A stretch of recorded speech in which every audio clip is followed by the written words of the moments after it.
There is a very thin line between being proactive and being annoying.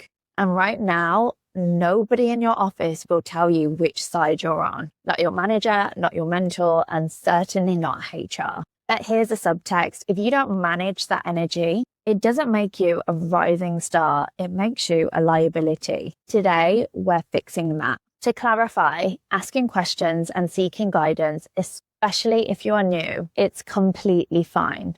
It's absolutely what you should be doing, and this is a time where you really can. This isn't about whether you ask questions, it's about how you do it. Let's see if you recognize yourself or anyone you know in these next 4 examples. So first, we've got that calendar sniper. This person might have access to their manager's calendar. Whenever they see a 30-minute slot coming up, they will just book it. It's just time in the diary for intros, catch-ups, or, questions about what their thoughts are on AI. The subtext, that manager just lost probably the only clear time they have in their day to maybe just focus on their own work and get things done. They show up to your meeting maybe just a little bit frustrated. Now, depending on what you talk about and how much you've prepared, you could end up seeming as though you're a bit of a nuisance before you've actually really delivered anything. It's worse if you just haven't left much time before that meeting as well. Next is the brain dumper. You're pinging at 10 a.m., 11 o'clock, 1:45. Every ping is breaking your manager's deep work unless they're on Do Not Disturb. The subtext is you are then treating your manager's brain as if they're, say, your personal search engine. Eventually, they might even mute your notifications. You aren't in those instances being a helpful colleague, you're kind of being a distraction. Next, we've got the lane jumper. Before mastering your own work, you're helping in other areas, maybe giving advice to other departments. The subtext is lack of focus. Your manager's probably thinking, if they've got time for all of this, why aren't they mastering their own work yet? Focus on that first. That should be your main priority. Then finally, we've got the strategic asset. This person maybe bundles their question, outlines a proposed solution, maybe says, I've got 3 blockers. Can we run through these at a time that works best for you? The subtext, the manager feels relieved. Your manager sees a filter, not just a dump. Notice the difference. Effort isn't the variable here. Alignment is. Let's enter the room. The closed door sessions where partners, directors, they decide who get those high visibility projects and promotions. Your manager's there and they say they're really keen, they have a great attitude where they really want to do well, so much energy. And then a partner asks, but can they work independently or do they need hand holding? In that room, high maintenance is high risk. Here's the thing, your manager will probably never tell you that you're being too much. Telling someone they're coming across as a bit annoying, it's awkward and personal. There are ways that managers can say this in a gentler way, but after all, they really don't want to knock your energy because your energy is not the problem. Keep that attitude. What you might find though, is that the manager might just feel that they need to distance themselves a little bit, maybe a little bit of that silent treatment. They might pass you over for promotions rather than kind of coaching you on these sorts of things. No news isn't always good news in this case. It's a sign they're waiting for you to get it. And if you don't, you stay right where you are. Think of your manager's attention like a battery. Every unplanned meeting, every ping that Google could have probably answered in 10 seconds, it drains a little bit more energy from their tank. Proactivity, it should remove friction. It shouldn't add it. Let's look at the return of investment on attention.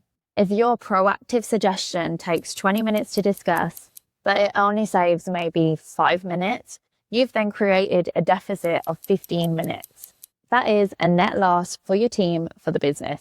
The real subtext, managers aren't judging your enthusiasm. They're judging timing, context, and impact. Enthusiasm and effort without alignment, it's just noise. Managers are constantly watching how you navigate their world. 3 things matter. Awareness. Do you know what kind of day everyone's having? Resourcefulness. Did you actually try to solve it or think about it before you brought it to them? And the value. Are you giving just the raw data or actual insight? Most people think the job is just doing the work. The subtext is managing the impact of your work. Managers really do. They want to invest in you, but they really want to make sure that you are also a safe pair of hands.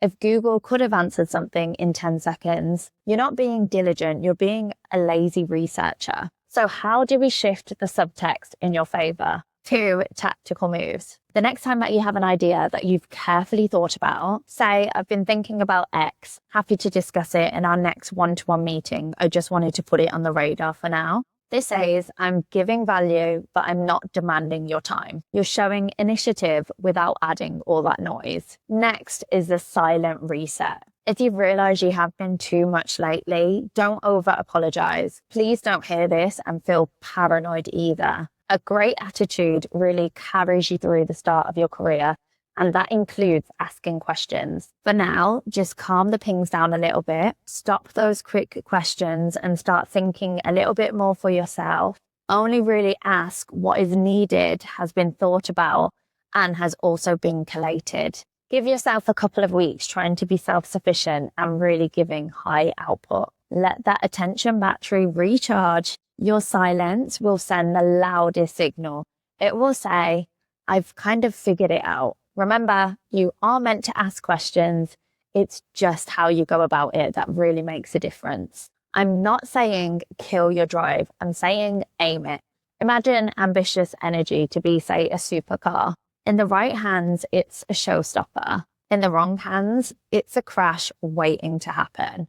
Align that brilliant energy that you have with the needs of the team, and it will take you further than you ever imagined. So ask yourself these 3 questions. Is my productivity removing friction, or is it adding more decisions for my manager? Secondly, if my manager saw my name pop up right now, would they feel relief or a bit of frustration? And finally, which of those 4 examples were you closest to last week? And which one do you want to become? These rules, they're not in a handbook. They're in the size, in those silences. And it's those reactions you can only read if you are carefully paying attention. If you give me your time, I don't take that lightly. Do subscribe so I know that this is something that is worth building. I'm Jag Daliwell. Let's keep getting into the subtext, and I'll see you next week.